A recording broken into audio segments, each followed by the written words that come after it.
Hello everyone. So today we will cover the topic fixed and working capital in the chapter financial management. एक business को चलाने के लिए दो तरह की कैपिटल की ज़रूरत होती है. One fixed capital and the second one is working capital. Fixed capital means ऐसी इन्वेस्टमेंट जो लॉन्ग टर्म के लिए की जाती है और जो जनरली ह्यूज अमाउंट की होती है. जैसे कोई भी एसेट खरीदना वो फिक्स्ड कैपिटल का पार्ट बन जाएगा. फिक्स्ड एसेट या फिक्स्ड कैपिटल का पर्पस क्या होता है? बिजनेस को ग्रो करना, बिजनेस की कैपेसिटी को इंक्रीज़ करना and obviously with this investment profit earn करना.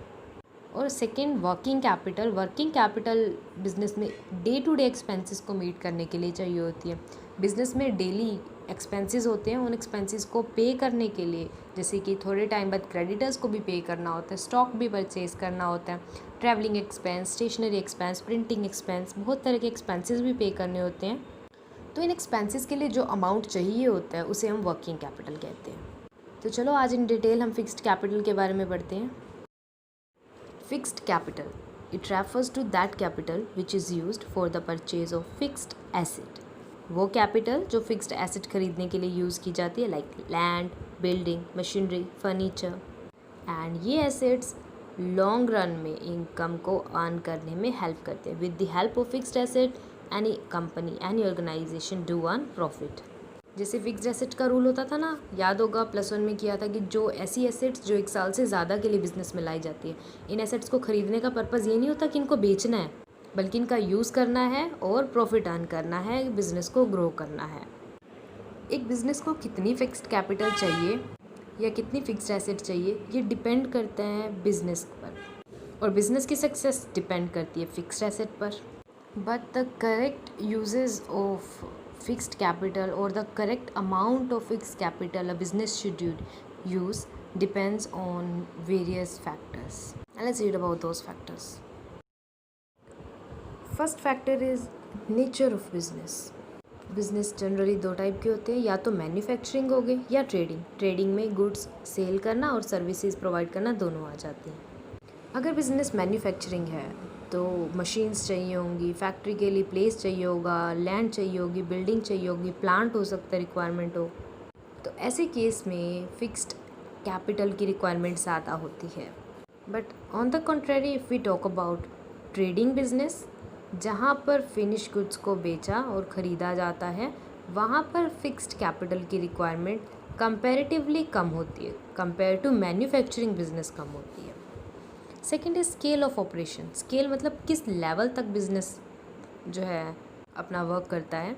अगर बिज़नेस की एक्टिविटीज़ ज़्यादा एरिया तक फैली हुई है, ज़्यादा एरिया कवर करता है, या फिर टर्नओवर अगर हाई है, तो डेफिनेटली अगर स्केल ऑफ बिज़नेस हाई है तो फिर रिक्वायरमेंट ऑफ फिक्स्ड कैपिटल भी हाई ही होगी. अगर स्मॉल लेवल पर काम कर रहे हैं, स्मॉल बिजनेस है, then requirement of fixed capital भी कम होगी. Third is choice of technique. Labour को ज़्यादा इम्पोर्टेंस दी गई है या कैपिटल को. अगर बिज़नेस में मैन्युफैक्चरिंग का जो वर्क है वो लेबर सेंटर्ड है, इट मीन्स लेबर से काम लिया जाता है ज़्यादातर, तो ऐसे केस में फिक्स्ड कैपिटल की रिक्वायरमेंट कम होती है. बट अगर जो वर्क है कैपिटल सेंटर्ड है, मतलब मशीन्स वगैरह से काम लिया जाता है, मशीन्स का ज़्यादा यूज़ किया जाता है, in that case fixed capital की रिक्वायरमेंट ज़्यादा रहेगी, बिकॉज मशीन को परचेज़ करना होगा. एंड ऑन द कंट्रेरी जो लेबरर होते हैं वहाँ पर बहुत ही माइनर फिक्स्ड कैपिटल की रिक्वायरमेंट होती है. Fourth is technology upgradation. ऐसे बहुत सारे बिजनेस हैं जहाँ पर फिक्स्ड एसेट्स को कंटिन्यूसली चेंज करना पड़ता है, क्योंकि टेक्निक चेंज हो चुकी होती है, मॉडर्नाइजेशन आ चुका होता है और मेथड्स चेंज हो चुके होते हैं. And if you talk about computer और आईटी सेक्टर, तो वहाँ तो बहुत ही रैपिडली चेंजेस होते हैं. As you can see even in smartphones कितने जल्दी चेंजेस होते हैं. जब भी इलेक्ट्रॉनिकली बात करते हैं, कंप्यूटर की बात करते हैं, तो वहाँ पर तो अपग्रेडेशन बहुत ज़्यादा होते हैं.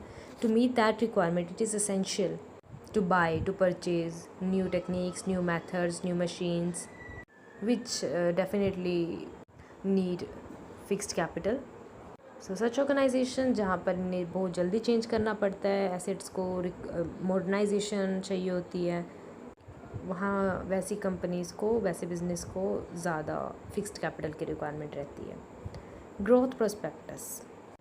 अगर बिज़नेस की ग्रो करने की पॉसिबिलिटी, अगर लगता है कि बिज़नेस को और ग्रो किया जा सकता है, then for that you need more fixed capital, क्योंकि ज़्यादा एरिया पर आपको काम करना होगा. You need more money for more machines, for more land.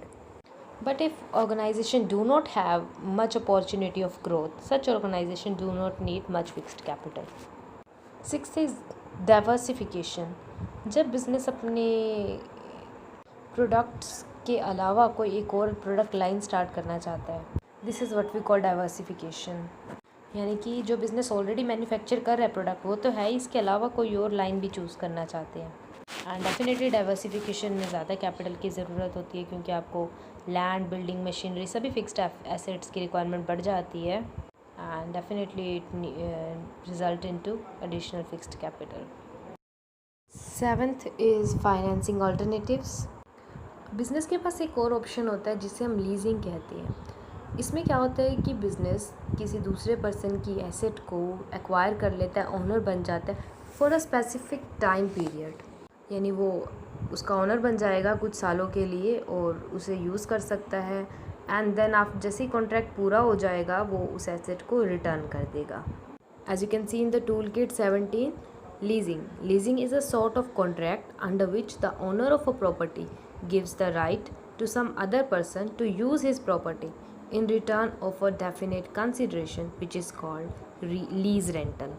Definitely जो पर्सन अपनी एसेट को किसी दूसरे पर्सन को हैंड ओवर कर रहा है, किसी दूसरे पर्सन को ऑनर दे रहा है, ऑनरशिप दे रहा है, तो कुछ तो बदले में लेगा. जो बदले में वो लेता है, इसे बोलते हैं लीज रेंटल. यानी जो उसने लीज पर दिया उसके बदले में रेंट ले रहा है. और जब ये पीरियड एक्सपायर हो जाता है, प्रॉपर्टी जो उसका एक्चुअल ओनर था उस तक उसको रिटर्न कर दी जाती है. एंड इवन कई बार ये एंड में ऑप्शन भी हो जाता है कि अगर लीज़ जिसने लीज़ लिया है वो ख़रीदना चाहता है प्रॉपर्टी को, उस एसेट को, तो ख़रीद भी सकता है. तो अगर कंपनी के पास भी लीजिंग ऑप्शन अवेलेबल है, ज़रूरी नहीं ये ऑप्शन अवेलेबल हो, अगर कंपनी के पास ऑप्शन ही अवेलेबल है तो उसे फिक्स्ड एसेट की रिक्वायरमेंट कम होगी, क्योंकि वो लीज़ रेंटल पर मनी एक्वायर कर सकता है, एसेट एक्वायर कर सकता है. मनी नहीं, एसेट एक्वायर कर सकता है. 8th is level of collaboration. अगर बाकी बिजनेस के साथ कोलैबोरेट कर लिया जाए तो फिक्स्ड कैपिटल की रिक्वायरमेंट को कम किया जा सकता है. जैसे कि किसी भी बैंक का एटीएम हो, किसी दूसरे बैंक के साथ किसी दूसरे बैंक का एटीएम हम यूज़ कर सकते हैं. तो ये बैंक्स के बीच में क्या है, कोलैबोरेशन. इससे क्या है कि बैंक को अपना एटीएम वहाँ लगाने की रिक्वायरमेंट कम हो जाएगी, तो डेफिनेटली फिक्स्ड कैपिटल भी रिड्यूस हो जाएगी, उसकी नीड रिड्यूस हो जाएगी. So that's it about fixed capital. Let's read about working capital. Working capital क्या होती है, करंट एसेट और करंट लाइबिलिटी का जो डिफरेंस आता है उसे वर्किंग कैपिटल कहते हैं. This is basically the amount which is invested in short term assets of a business. For more understanding look at the balance sheet. Balance sheet में एक तरफ लाइबिलिटीज़ गिवन है, एक तरफ asset, and we have to choose current liability and current assets. Current liability are 35,000, current assets are 50,000. Deduct current liability from current asset. Current asset में से current liability अगर हम माइनस करते the amount is 15,000 rupees. This is what we call working capital. So working capital is 15,000 here. There are 2 type of working capital, net and gross. जो अभी हमने पढ़ा ना, करंट एसेट में से करंट लाइबिलिटी को माइनस करना है, इसे तो कहते हैं net working capital requirement. But जो ओनली करंट एसेट्स का टोटल होता है, जो ऊपर वाले एग्जांपल में 50,000 रुपीज़ था, इसे कहा जाता है gross working capital. So net working capital negative भी हो सकती है अगर करंट लाइबिलिटी ज़्यादा हो जाती है. तो पॉजिटिव वर्किंग कैपिटल बिजनेस की पॉजिटिव लिक्विडिटी को शो करता है, whereas negative working capital negative liquidity को शो करता है, और you can say poor liquidity को शो करता है. So that's it for today. Hope you understand today's lecture. In case of any problem in any point, you can contact me. Thank you.